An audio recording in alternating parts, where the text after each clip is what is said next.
What's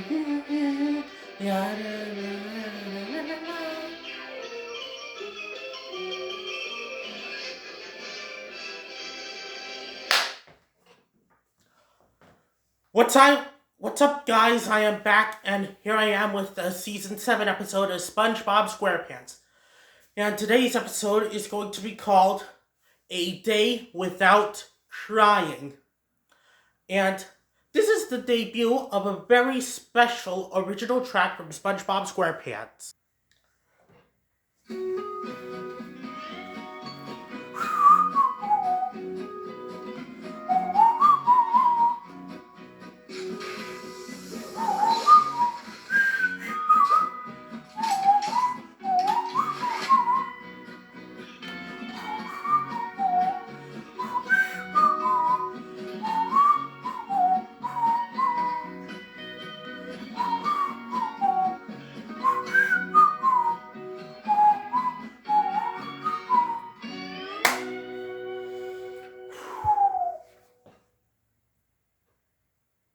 And that track was called Aloha Bikini Bottom, which is the title card music for today's episode. Here's the plot line. Squidward bets that SpongeBob can't go 24 hours without so much as crying. If SpongeBob sheds one tear before midnight, he has to wash Squidward's bike, clean out the rain gutters, and do all Squidward's yard work, no exceptions, for a year straight. But if SpongeBob makes it to midnight without crying, Squidward will come over for a slumber party at SpongeBob's Pineapple. Just sip of the pot and see, Sponge. What do I think of this episode? I actually think it's pretty interesting, which, yeah, SpongeBob cries a lot, but come on. Can you blame a little sea sponge for being so emotional? Our episode, titled A Day Without Tears, mind you, begins with SpongeBob waking up, smelling the fresh sea breeze, and opening the blinds saying, "Good morning, day!" But as he's walking to his closet, he stubs his toe and immediately starts to cry. Right at the moment, you already want to give SpongeBob a hug, don't you? If so, leave a comment below. Next, we see him walking to his closet. Suddenly, he stops crying. And then he grabs his shirt, but then the hanger just rips the sleeve. And then he cries, "That was my favorite shirt!" I know he wears the same shirt and brown pants in every other episode, but come on, can you blame him?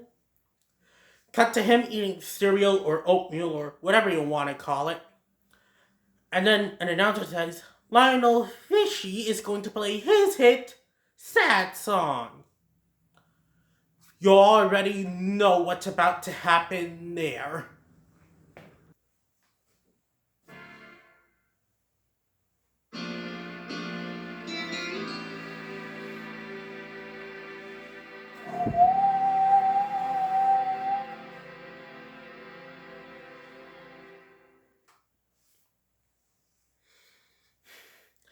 Yeah, that's somewhat like the sad song. Meanwhile, Squidward is complaining that SpongeBob is such a crybaby.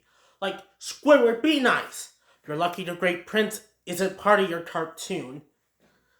Squidward would say, "Lucky me. I get to work with him the whole day through." Cut to the Krusty Krab, and then Mr. Krab startles SpongeBob saying, "Hey, SpongeBob, me lad, guess what?" Then SpongeBob's Krabby Patty just drops on the floor. And Mr. Krabs says, "Yeah, I'll come back later." "Really, Mr. Krabs? Really?" Then SpongeBob has a funeral instead of having a 5-second rule. Because of how tiny he is. Excellent job, SpongeBob, but sorry on that patty. Then he says, "In a few short seconds between Drill and Fluoride, I came to love him." And then Squidward gets so fed up, he says, "SpongeBob, will you quit? You're crying." And then he screams, Krabby Patty, nothing! If the Great Prince heard you yelling like that, Squidward, you already know how much trouble you'd be in. Please comment below if you agree with me. Because Squidward just makes SpongeBob's cry worse. And then he gets a depressed look at the camera, knowing that yelling won't solve matters. The Great Prince would know. Then, pull out a chalkboard where Squidward says, okay, look, you have cried 43 times. And then SpongeBob says, Squidward, there's no way I cry that much. There aren't that many tears in my brain. But then we cut to Squidward showing a quick montage of flashbacks that he's edited together that show the hundreds of tears SpongeBob had cried over the years. Or seasons, if you prefer. Like when spilling a Krabby Patty, not having your favorite cereal, missing the bus, failing your boating exam, like usual, having to go really bad, which, yeah, don't take me there, missing the bus, etc., and breaking your jellyfish net. Then SpongeBob says, golly gee, guess I do cry a lot. Then he promises he won't cry anymore, but then Squidward bets that he can't go the rest of the day without crying. Which, roll commercials. And then Thumper would say, Mr. Tentacles, you may be asking for a lot of trouble, sir. Then SpongeBob just calls up Patrick Seastar. And then SpongeBob asks, do you think that I could go the rest of the day without crying? And then Patrick says, well, of course you can. And then SpongeBob says that it's a bet. Like I said before, if SpongeBob fails, he has to do all of Squidward's chores for a year, which he says, sounds fair to me. And then if SpongeBob makes it to midnight without crying, Squidward will sleep over. And then Squidward thinks, Squiddy, you've outdone yourself. He'll be crying within 10 minutes. Then he just laughs about it. And the Great Prince would be all like, no tricks. Trust me, you do not want to make Bambi cry. Yes, I am referencing Bambi in this review, like I usually do. Anyway, SpongeBob and Squidward walk home together because, duh, they live next to each other. As shown in Reef Blower episode 1B. Then, SpongeBob gets tears in his eyes because he sees a beautiful underwater sunset. But then the sunset just drops down and SpongeBob says, oh well, sunset's over. Way to snap out of it, Sponge Bro. Then cut to Squidward in SpongeBob's pineapple with SpongeBob. And you have Gary sleeping saying, aw, he looks like an angel. And then SpongeBob starts to cry, but then he snaps out of it and says, no, there will be no tears in this house tonight. A princely sponge does not cry over a sleeping snail. I made that up, but it would fit the Great Prince well. The Great Prince would be proud, Sponge Bro, my Bob. Anyway, Squidward receives the mail while SpongeBob's pouring lemonade. And then he says, Mother, Father.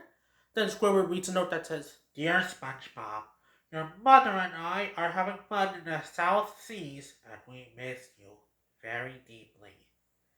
And then SpongeBob snaps out of it when he sees something that says, my subscription to Jellyfish Monthly's expired. Remind me to do that, will you? Then SpongeBob and Squidward are watching television, but it ends up with a series of sad tales, like Mermaid Man and Barnacle only being shown 7 times a day. Then we cut to a kid having fun with his dad, who's late for work, mind you. And then SpongeBob just throws out the television. And Patrick and it lands on Patrick's pointed head. And Patrick says, "Hey, thanks for the TV, SpongeBob. I'm gonna watch it all night." Ha ha ha. Then Squidward decides to bring out the big guns, which, Squidward, you're making a big mistake. And then Squidward says, "What do you say to a little music?" Of course, SpongeBob says, "I'll go get some refreshments." And then Squidward says, "Don't be long, my secret weapon is waiting." This is his secret weapon. It says hearts and flowers, or some sad song. If you can't see because it's too bright, I'm sorry. And then Squidward changes it to just relax and enjoy the song. Then Squidward plays his clarinet so beautifully, SpongeBob gets tears in his eyes. And then he says, "That's a really sad song, Squidward." And then Squidward says, "But you're not going to cry, are you?" And SpongeBob just says no. And then Squidward suggests, "How about a bedtime story?" And then SpongeBob's in his pajamas while Squidward's still in his day clothes, except it's nighttime. Squidward's actually reading Jack and Jill, but he pretends he's reading A Little Angler Who Walks Through the Park and gets lost and very sad, Squidward says. And then SpongeBob starts to cry and says, "I wonder if it might not be so healthy to hold in on my tears, Squidward." And then here's a little New Year's Eve moment. Sorry. 10, 9, 8, 7, 6, 5, 4, 3, 2, 1. But SpongeBob doesn't cry until Squidward says, "It looks like you won." And then SpongeBob's totally like icing to the meltdown, like he's crying up a storm. And believe me, if Bambi were crying along with him, and the whole world heard about it, you don't know how concerned they'd be. And we finally end the episode off with Squidward losing the bet, and we finally cut to him in his pajamas, and him and SpongeBob are staying up past midnight, but then he starts to cry when SpongeBob offers him popcorn, except this time SpongeBob tolerates it and says, "It's okay, let it out. You can cry all you desire, you're among friends here." And that's how it ends. So for where a day without tears is going on a scale, I'm going to say high mediocre, close to low good. If you're somewhat wondering what mediocre means, it means in the middle, like not good but not bad either. There were some enjoyable moments, but one thing I'd like to point out, what was with the Bikini Bottom men's choir exactly? And this was written by Aaron Springer and Stephen Banks. Animation director, Tom Yazumi.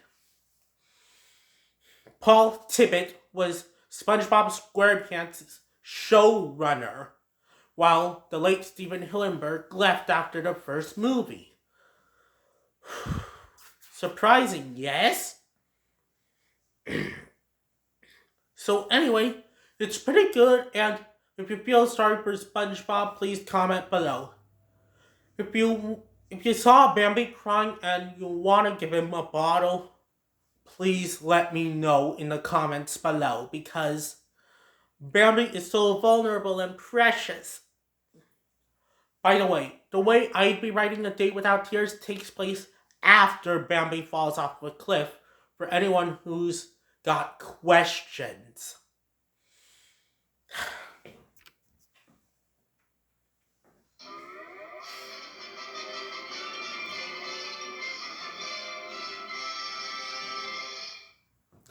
So anyway, that's it with that, and thank you all for watching. Please subscribe to the channel and hit that like button and comment below on how you'd write this episode. Bye!